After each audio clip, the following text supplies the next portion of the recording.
noticed that maybe the one time where pawN really gets camped by these players is against Invictus Gaming. And the reason why they do this against Invictus Gaming is because Rookie is such the carry of that team.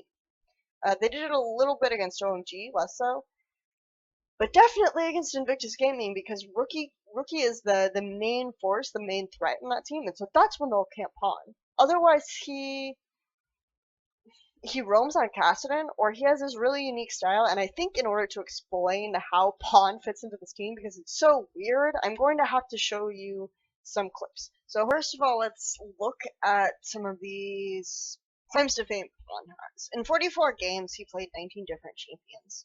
That's actually extremely significant. That's a different champion almost every other game, right? Because that would be 22 champions. Now, a lot of these champion picks are really weird. Like, you had the Vigar mid. I don't think anyone really played Vigar mid. Even when it was popular support, no one was really playing it mid. You have Lux. Who played Lux this split?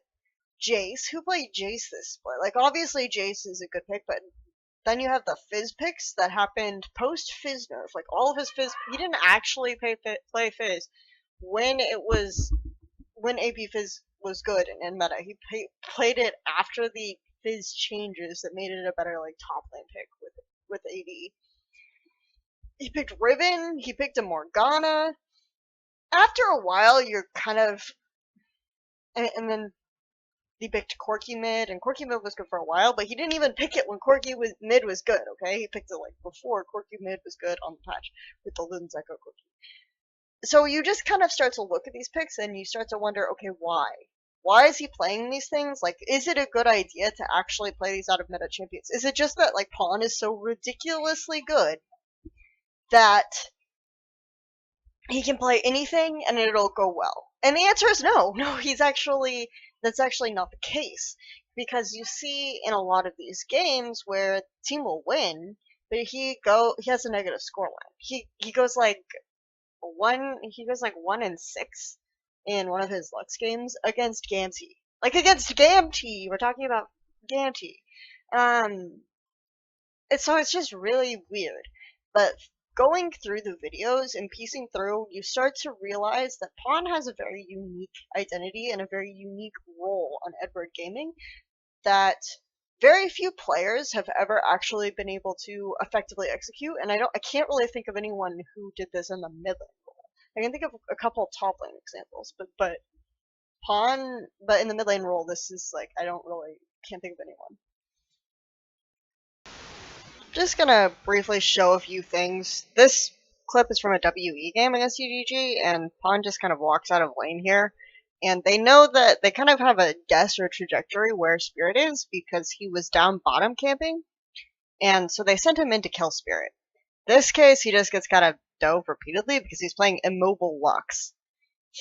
Here, this is like one of my favorite pawN moments. It's just pretty hilarious. Like, he literally chases Dade across the map like an idiot while the rest of EDward Gaming groups to take this tower.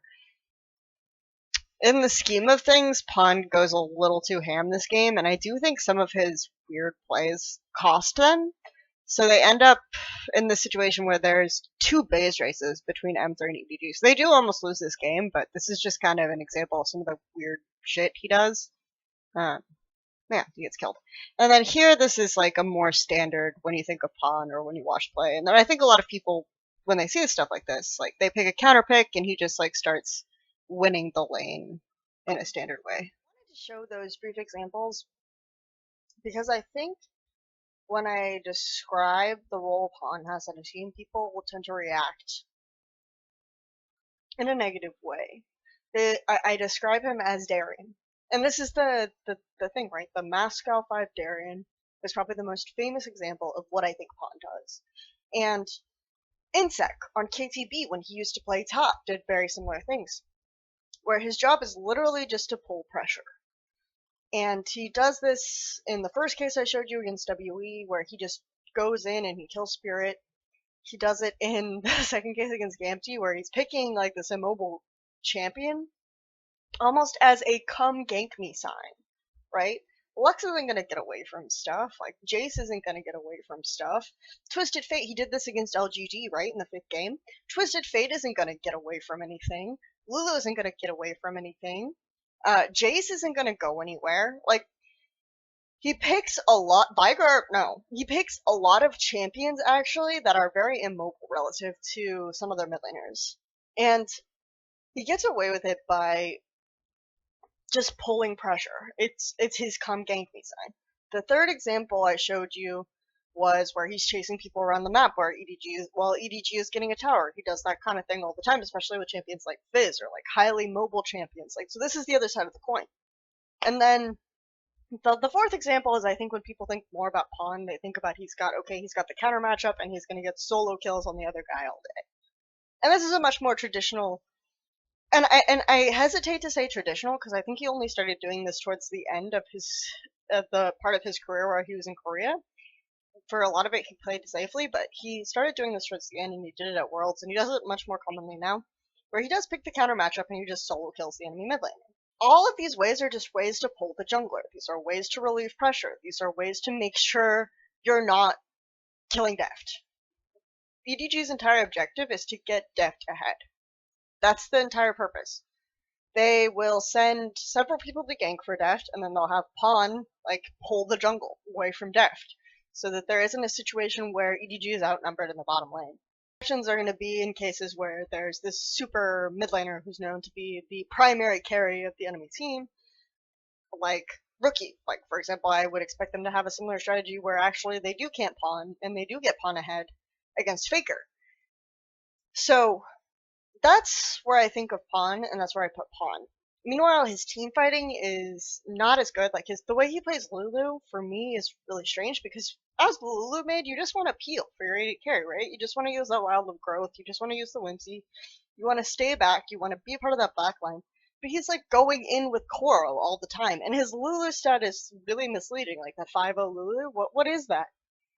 So just, for me, pawN isn't the team fighter, and there are subtle ways where he will misposition. Like, he mispositioned in a Gamzee game when he did play Rookie mid in a team fight, and Gamzee almost had a comeback window out of that. So there are just subtle things where pawN's team fighting isn't quite there still, though I do think his team fighting has improved significantly, and I still think he's a very, very good mid laner, obviously, but his role is very unique. And I don't think enough attention is drawn to the fact that his role is so unique. That he's not going to be the primary carry, but he's going to be like the crazy guy who makes it so the primary carry can't succeed.